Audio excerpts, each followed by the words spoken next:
Friends, this is Advocate V.N. Jha, and today I am back with another video on Negotiable Instruments Act.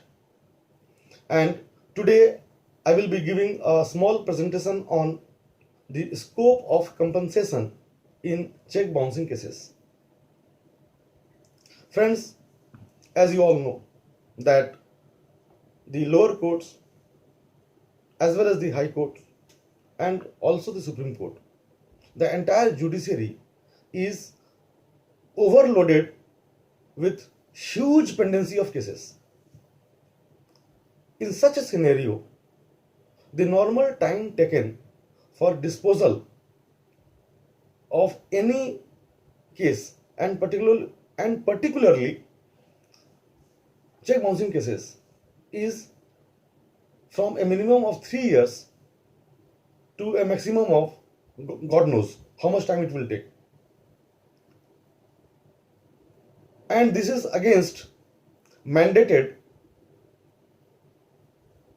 provision of disposal within 6 months.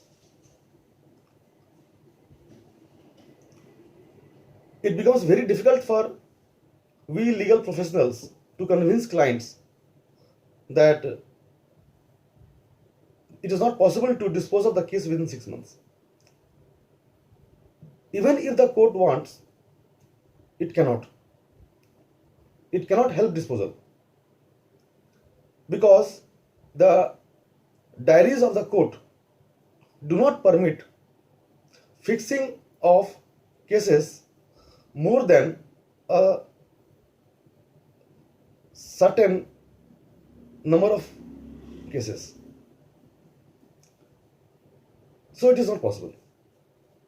Keeping these constraints in mind, the legislature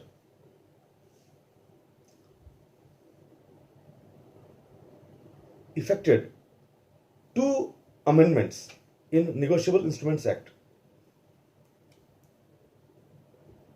on 2nd August 2018.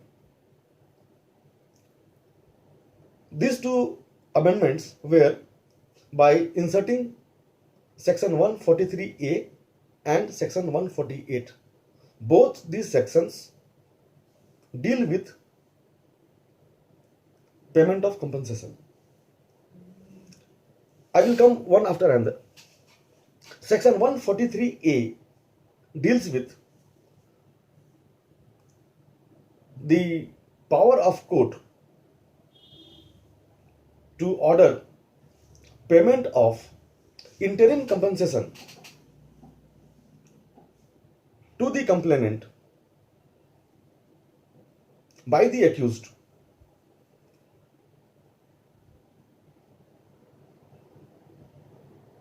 and Section 148 deals with power of the appellate court to order for making interim deposit against admission of application of appeal. Now, what is Section 143A? Section 143A empowers the court to order for payment of interim compensation by the accused to the complainant subject to the maximum of 20% of the check amount. Here, there are 3 issues.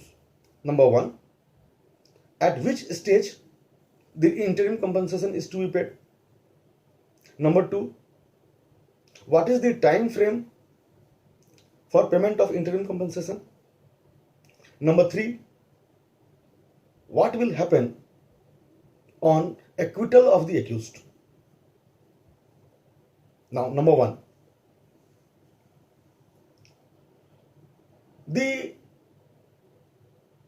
accused will be required, definitely after the order of the court, to pay interim compensation to the complainant immediately after completion of his plea when he pleads not guilty.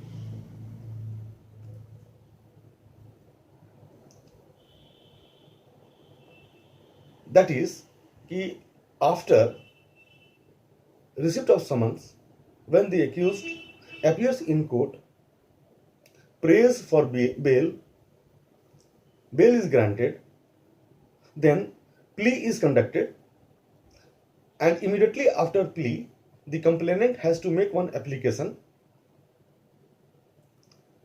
praying the court for passing an order for payment of interim compensation by the accused to the complainant.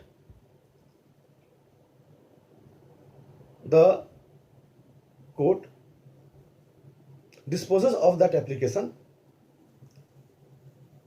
generally by allowing payment of interim compensation by the accused to the complainant. Second is, what is the time frame? The statute has allowed a time frame of 60 days for payment of interim compensation from the date of order,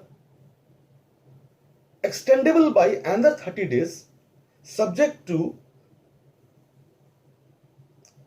permission of court upon being satisfied by sufficient cause for delay. Third is, what will happen on acquittal? If in any case the accused is acquitted, then upon acquittal the accused will pay the entire amount to the complainant along with applicable interest at a rate as prevailing at the then time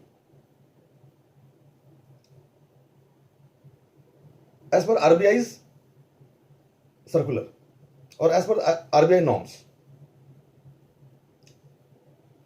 So this is all about interim compensation. Then comes the interim deposits as per section 148. Section 148 empowers the court to allow or to order the appellant accused to make interim deposit in the court subject to minimum of 20% of the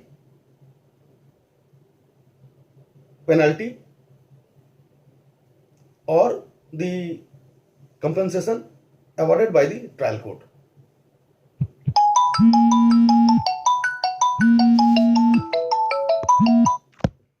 By the trial court. The complainant, respondent in this case, files an application in the appellate court for withdrawal of the deposit amount which the appellate court may allow. In this case also, now the question is, what is the amount, minimum amount, what is the time frame, and what will happen on acquittal. In this case also, the interim deposit is subject to minimum of 20% of the total penalty and or compensation amount awarded by the trial court. Number one. Number two, the time frame is again 60 days from the date of order, extendable by 30 days by the permission of court, subject to satisfactory cause for delay.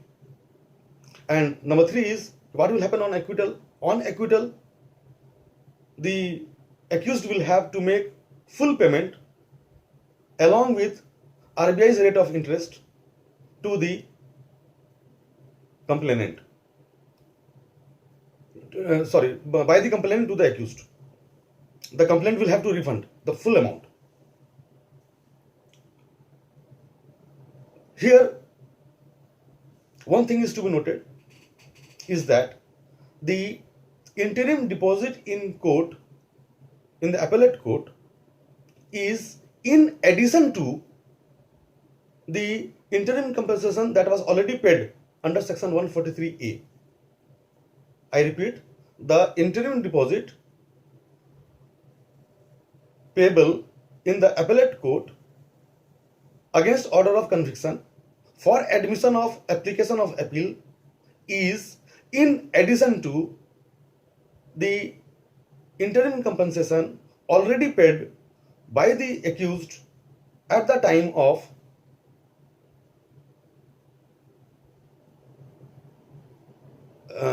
at the plea stage or after the plea stage under section 143A.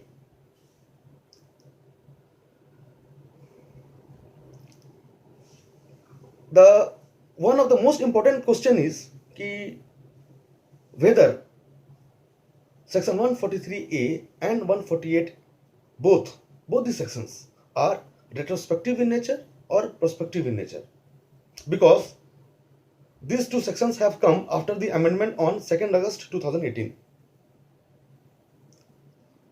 The Honorable Supreme Court, in their two judgments, one in 2019 and another on 8th January 2020, in the matter of Surinder Singh Deswal versus Virender Gandhi, has held that section 143A dealing with payment of interim compensation is prospective in nature. That means this section will be applicable to only those cases in which offences have been committed after 2nd August 2018. And they have held that section 148, that is section pertaining to order for making payment of interim deposit against order of conviction for admission of application of appeal, is retrospective in nature. That means this section will be applicable to all the cases which are pending in court. So friends, this was my small presentation on the issue of compensation, the scope of compensation in check bouncing cases. Hope you have liked the video. Please like my video. Please subscribe my channel. And very soon I will come with another video on further proceedings on N.I.Act cases. In the series of videos that I will be coming up, I will cover up the entire gamut of Negotiable Instruments Act, which I hope will be useful to all of you. Thank you.